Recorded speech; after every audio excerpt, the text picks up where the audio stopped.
जय माता दी दोस्तों, हर हर महादेव। कैसे हैं आप सभी? आशा करती हूँ कि आप सभी अच्छे होंगे। स्वागत है आपका मेरे YouTube चैनल और आपके YouTube चैनल आदि शक्ति को नमन में। आप घर बैठे दर्शन कर रहे हैं माता वैष्णवी के पवित्र भवन के, जो त्रिकुट पर्वत पर स्थित है।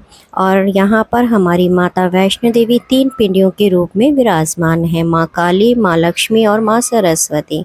कुछ ऐसे सुंदर नज़ारे होते हैं माता वैष्णो देवी के दरबार, जिसके दर्शन आप घर बैठे कर रहे हैं। आज मैं बता दूं आपको कि मैं वीडियो लेकर आई हूं आपके लिए अर्धकुंवारी से रिगार्ड कि अगर आने वाले नवरात्रि में या आने वाले दिनों में आप माता वैष्णो देवी के दरबार आ रहे हैं तो ये वीडियो आपके लिए बहुत ही इन्फॉर्मेटिव होने वाला है, क्योंकि आज मैं इस वीडियो में आपको पूरी जानकारी देने वाली हूँ अर्धकुंवारी पर स्थित सभी सेवाओं की। तो वीडियो को एंड तक ज़रूर देखिएगा, मेरे साथ बने रहिएगा आप वीडियो में। अगर आप मेरे चैनल पर नए हैं तो चैनल को सब्सक्राइब ज़रूर कीजिएगा। वीडियो अगर आपको अच्छा लगे तो लाइक कीजिएगा और शेयर कीजिएगा, क्योंकि ये जानकारी सभी माता वैष्णो देवी के सभी उन लाडले प्यारे भक्तों के लिए बहुत ही महत्वपूर्ण है, जो माता वैष्णो देवी के दरबार में निरंतर आते रहते हैं या आने वाले हैं। तो जय माता दी, चलते हैं हम जानकारी की ओर कि जानकारी कैसे और कहाँ से शुरू होती है। तो अगर आप आने वाले दिनों में माता वैष्णो देवी के दरबार आ रहे हैं तो सबसे पहले आप ट्रेन, बस, जो कि आपको दिल्ली से कटरा तक बड़ी ही आसानी से आपको पहुंचा देंगी। आप जम्मू से भी बस सीधा ट्रेन लेकर के आप आ सकते हैं। तो वहाँ से आपको बस की सुविधा, वोल्वो बस की सुविधा, जो आपको कटरा स्टेशन तक छोड़ेगी। तो ये आप पहुँच गए कटरा स्टेशन। यहाँ से आपको मिलता है RFID कार्ड और यहीं से हो जाती है हमारी यात्रा प्रारंभ, अगर सही मायने में हम कहें तो देखिएगा यहाँ से हमारी यात्रा प्रारंभ होती है, क्योंकि बिना RFID कार्ड के लिए आपको अंदर दर्शनों की अनुमति नहीं दी जाती। तो यहाँ से ये आपका कटरा स्टेशन पे मौजूद है RFID काउंटर। यहाँ से आप अपना RFID कार्ड लेकर के और अपनी यात्रा का शुभारंभ यहाँ से आप कर सकते हैं। आपको मैं बता दूं, RFID कार्ड के लिए अब श्राइन बोर्ड ने आपके पास आपका ID प्रूफ होना बहुत ही ज़रूरी है, ये अनिवार्य कर दिया है। तो आपके पास RFID कार्ड होने के साथ साथ आपका जो आपका ID प्रूफ है वो होना ज़रूरी है। जैसे ही आप RFID कार्ड लेंगे और आप थोड़ा सा क्रॉस करते हैं कटरा स्टेशन को, तो आपको यहाँ पर आपने अभी सामने देखा कि आपको यहाँ पर बैटरी कार्स, ऑटो रिक्शा मिल जाएंगे, जो आपको कटरा चौक तक छोड़ेंगे और यहाँ से आपको होटल की भी सुविधा प्रोवाइड कराते हैं। वो अपने होटल्स के नाम बताते हैं और पूछते हैं कि अगर आपको होटल लेना है तो वो आपको चार्जेस वगैरह भी बताते हैं। तो यहाँ से ऑटो रिक्शा आपको दर्शनी देवरी तक छोड़ेगा। दर्शनी देवरी पे जैसे ही आप पहुँचते हैं तो वहाँ पर आपको सबसे पहले आपका चेक होता है लगेज और आपका RFID कार्ड, जिसमें आपको मनाही होती है लैपटॉप, कैमरा, कोई भी चीज़ ले जाने की आपकी वहाँ पर मनाही होती है। तो देखिएगा, अब हम दर्शनी देवरी पर पहुँचने वाले हैं। ये कुछ ऐसी लंबी लाइन आपको माता वैष्णो देवी के दरबार नवरात्रि के दिनों में मिलने वाली है। और अगर मैं बात करूं तो माता वैष्णो देवी के दरबार आने का ये सबसे पहला हमारा पड़ाव होता है दर्शनी देवरी। यहीं से हमारी जो है यात्रा प्रारंभ हो जाती है, जिससे हम माता वैष्णो देवी के दरबार जाने के लिए हम पहला पड़ाव कहते हैं। RFID कार्ड के बाद यहाँ पर हम लाइन में लग करके अपना लगेज वगैरह चेक कराते हैं। लगेज वगैरह चेक होने के साथ साथ हमारी यात्रा यहीं से प्रारंभ होती है। देखिएगा, कुछ इस तरीके से यहाँ पर चेकिंग्स होते हैं हमारे बैग्स वगैरह। और यहाँ पे जितने भी श्राइन बोर्ड की तरफ से जो कर्मचारी बैठे होते हैं वो अपनी ड्यूटी बखूबी निभा रहे होते हैं। तो जय माता दी। फिर उसके बाद हम चलते हैं बाण गंगा। बाण गंगा बाण गंगा के आप दर्शन कीजिएगा। दर्शन कर स्नान आदि करना है, स्नान आदि करिएगा। अथवा आप इसमें अपने जो है हाथों से थोड़ा थोड़ा सा जल लेकर के आप अपने आप को शुद्ध भी कर सकते हैं, और गंगा जल के छींटे आप अपने ऊपर दे करके अपने आप को पवित्र शुद्ध करके भी आप आगे अपनी यात्रा को बढ़ा सकते हैं। तो जय माता दी, जयकारा शेरा वालिदा, बोल सच्चे दरबार की जय। कमेंट सेक्शन में आप जय माता दी और जयकारा ज़रूर लिखते रहिएगा, और वीडियो आपको कैसा लग रहा है ये भी आप बताइएगा। अब हम पहुंच गए इच्छापूर्ण मंदिर, जो कि है ये हमारा दूसरा पड़ाव। ये है हमारा बाणगंगा से आने के लिए दूसरा पड़ाव, इच्छापूर्ण मंदिर। यहाँ पर हमारी माता दुर्गा जो है विराजमान है। यहाँ से दर्शन करके थोड़ा सा जलपान ग्रहण करते हुए यात्रा को हम आगे बढ़ाते हैं। अर्धकुंवारी तक पहुँचने के लिए हमें कुछ महत्वपूर्ण पड़ाव हैं जो पार करने होते हैं। अब हम पहुँच गए चरण पादुका। आप घर बैठे दर्शन कर रहे हैं माता वैष्णो देवी के श्री चरणों के। यहाँ पर चरण पादुका मंदिर है। आप यहाँ पर माता वैष्णो देवी के चरणों के पवित्र धाम पर पहुंचकर उनके चरणों को स्पर्श कीजिए, उनको नमन कीजिए और अपनी यात्रा को आगे बढ़ाइएगा। बाणगंगा से निकलकर हम पहुँचे इच्छापूर्ण मंदिर। इच्छापूर्ण से मंदिर पहुँचकर हम आगे आ गए आपके चरण पादुका मंदिर पर। इसके बीच में आपका बाथिंग घाट भी पड़ता है बाणगंगा का, और गीता देवी मंदिर भी होता है। तो वो भी आपको जब आप ऑन द ट्रैक आते हैं तो वो आपको बीच में ही मिलता है, आप उसके भी दर्शन कर देते हैं। यहाँ से आप आगे बढ़ते हैं और यात्रा को सुगम बनाते हैं। अब मैं चल रही हूँ आगे आगे और आपको भी लेके चल रही हूँ अर्धकुंवारी की ओर। तो मैं बता दूं आपको कि अर्धकुंवारी पे जो भी सुविधाएं आपको मिलने वाली हैं, जो मिलती हैं श्राइन बोर्ड की तरफ से, उनकी पूरी जानकारी मैं आपको आज इस वीडियो में साझा करने वाली हूँ। तो आप दर्शन कर रहे हैं अर्धकुंवारी के। अब हम पहुँच गए माता वैष्णो देवी के अर्धकुंवारी मंदिर पर। कहते हैं कि यहाँ पर पहुँचने पर हमारी जो है यात्रा आधी हो जाती है। ये हमारी यात्रा का आधा पड़ाव हो जाता है, और इससे आगे माता वैष्णो देवी के दरबार जब हम पहुँचते हैं तो आधा रास्ता हमारा रह जाता है।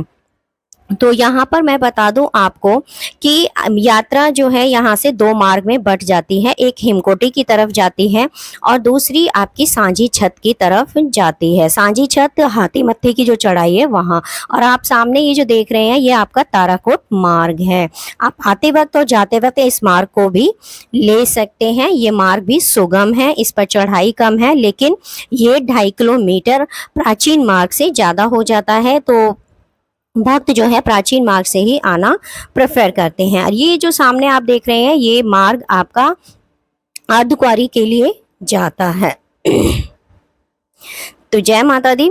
अब हम बात कर लेते हैं माता वैष्णो देवी के अर्धकुंवारी मंदिर गर्भजून पर आपको कौन कौन सी सुविधाएं मिल जाती हैं। तो बात करूं मैं अगर सुविधा की, तो हाल फिलहाल ही में जैसे कि मैंने अपने चैनल पर एक वीडियो साझा किया हुआ है कि माता वैष्णो देवी के अर्धकुंवारी मंदिर गर्भजून पर आपको फ्री लंगर की सुविधा मिलने वाली है। बहुत जल्द फ्री लंगर की सुविधा आपको मिलने वाली है शीतला भवन पर। शीतला भवन पर तो ये जो सुविधा आपको मिलने वाली है ये 3 अक्टूबर से प्रारंभ की जाएगी सभी श्रद्धालुओं के लिए। जितने भी श्रद्धालु माता वैष्णो देवी के दरबार आ रहे हैं उन सभी श्रद्धालुओं को फ्री लंगर की सुविधा मिल जाती है। और बात करें अगर हम हिमकोटी मार्ग की, तो हिमकोटी मार्ग पर आपको बैटरी कार की भी सुविधा आपको मिल जाती है। अगर आप अर्धकुंवारी से हाथी मत्था और सांझी छत की ओर नहीं जाते हैं, अगर आप चुनते हैं हिमकोटी मार्ग को, तो देखिएगा आप घर बैठे दर्शन कर रहे हैं अर्धकुंवारी गर्भजून गुफा के। तो चलते हैं यहाँ पर हमें क्या क्या सुविधाएं मिलती हैं। तो सबसे पहले मैं बता दूं आपको फ्री लंगर की सेवा यहाँ पर आपको मिलने वाली है शीतला भवन पर। शीतला भवन में सभी श्रद्धालुओं के लिए 3 अक्टूबर से जो फ्री लंगर सुविधा है वो श्राइन बोर्ड की तरफ से आपको मिलने वाली है। दूसरा, यहाँ पे आप सुंदर नज़ारे देख रहे हैं अर्धकुंवारी पवित्र गर्भजून गुफा के पास से कि कैसा सुंदर सा व्यू होता है। दूसरा, मैं बात करूं यहाँ पर कि काउंटर नंबर 2 से टोकन लेना पड़ता है माता के गर्भजून गुफा के दर्शनों के लिए। और यहाँ पर बात आती है कि कहाँ पर रुकें, कहाँ पर रुकें, तो वो भी मैं बताऊंगी। ये वाला जो आप रास्ता देख रहे हैं ये जाता है आपका माता वैष्णो देवी कटरा के लिए, माता वैष्णो देवी दरबार के लिए, सॉरी कटरा नहीं, माता वैष्णो देवी दरबार के लिए, जो आपको हिमकोटी मार्ग पर लेकर जाएगा। आप इसी से नीचे ताराकोट मार्ग की के लिए भी आप जा सकते हैं। देखिएगा ये जो आप सामने देख रहे हैं ये आप अर्धकुंवारी के दर्शन कर रहे हैं। अब बात कर लेते हैं कि कहाँ रुके।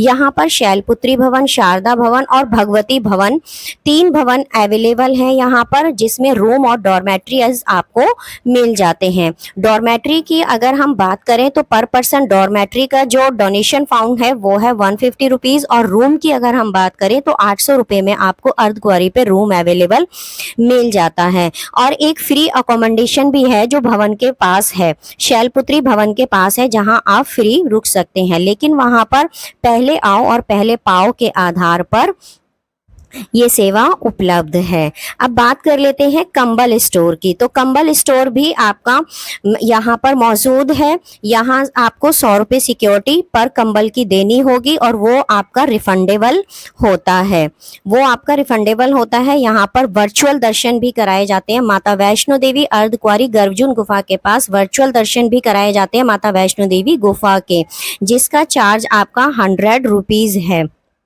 जिसका चार्ज 100 रुपीज़ है।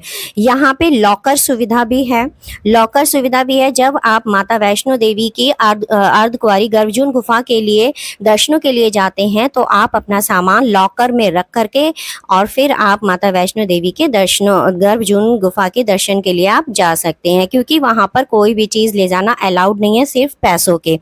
तो और यहाँ पर एक अपने माँ जो है अपने बच्चों को फीड भी करा सकती हैं। यहाँ पर एक लेक्शन रूम भी मौजूद है। बात कर लेते हैं अब यहाँ पर एक और सुविधा उपलब्ध है अटका आरती की। तो अटका आरती में 300 रुपये देकर आप 300 रुपये का डोनेशन है पर पर्सन, आप अटका आरती में बैठकर माता वैष्णो देवी के गर्भजून गुफा के आप दर्शन कर सकते हैं। और साथ में जो लोग माता वैष्णो देवी की अर्धकुंवारी गर्भजून गुफा पर जो अटका आरती में बैठते हैं उनको सबसे पहले अनुमति दी जाती है गर्भजून गुफा के दर्शन करने की, और साथ में पंचमेवा का प्रसाद और एक पटका भी दिया जाता है। आरती के समय की बात करें तो सुबह 6 से 7 और शाम को 7 से 8 बजे का होता है गर्मियों में, और सर्दियों में 6 से 7 और 6 से 7, मतलब सर्दी और गर्मी में जो समय है, सर्दियों का जो समय है वो दोनों टाइम एक रहता है। ऑनलाइन वालों को यहाँ पर सबसे पहले प्राथमिकता दी जाती है, जो ऑनलाइन बुकिंग कराते हैं उनको प्राथमिकता दी जाती है। देखिएगा मैं आपको सारे भवन वगैरह दिखा रही हूँ कि यहाँ पे कौन कौन से भवन यहाँ पर अवेलेबल हैं। श्राइन बोर्ड की तरफ से अर्धकुंवारी गर्भजून गुफा के पास आपको एक भोजनालय भी मौजूद है, जहां पर आपको रिजनेबल रेट में, श्राइन बोर्ड की तरफ से जितने भी भोजनालय मौजूद हैं श्राइन बोर्ड की तरफ से, उसमें रिजनेबल रेट पर आपको भोजन मिलता है। मैकडी, बीकानेर वगैरह भी यहां पर आपको मौजूद है। तो ये जानकारी मैंने आपके साथ साझा की कि अर्धकुंवारी पर आपको कौन कौन सी सुविधाएं मिलती हैं। दूसरा, यहाँ पर अगर आपके कोई फैमिली मेंबर्स वगैरह अगर आपके साथ से बिछुड़ जाते हैं तो यहाँ पर एक सूचना प्रसारण केंद्र भी है, जहाँ पर जाकर आप अपने अनाउंसमेंट करा सकते हैं और जिसके द्वारा आप अपने परिवारजनों से मिल सकते हैं। दूसरा, अगर मैं बात करूँ तो सांझी छत पर फ्री हलवे छोले का प्रसाद भी मिलता है, तो वो भी आप ग्रहण कर सकते हैं। उसके लिए आपको हाथी मत्थे वाला मार्ग जो है प्रेफर करना पड़ेगा। और जैसे ही आप आगे निकलते हैं, जब आप अर्धकुंवारी से आगे निकलते हैं, हिमकोटी वाला मार्ग लेते हैं, तो वहां से आपको बैटरी कार की सुविधा भी मिल जाती है, जिसका टोटल फेयर जाने का 450 रुपये है। और अगर भवन से आप नीचे अर्धकुंवारी तक आते हैं तो 300 रुपये पर पर्सन के हिसाब से आपसे वो लेते हैं। तो जय माता दी। अगर मेरी जानकारी आपको अच्छी लगी हो तो वीडियो को लाइक, शेयर एंड सब्सक्राइब ज़रूर कीजिएगा चैनल को। हर हर महादेव। फिर मिलूंगी मैं आपसे ऐसी ही एक इन्फॉर्मेटिव वीडियो के साथ। तो जय माता दी, हर हर महादेव। आप घर बैठे दर्शन कर रहे हैं पवित्र पावनी माँ वैष्णो देवी के धाम के। तो अगर आप आने वाले दिनों में माता वैष्णो देवी के दरबार आ रहे हैं तो ये जानकारी आपके लिए बहुत ही इन्फॉर्मेटिव होने वाली है। जय माता दी, हर हर महादेव।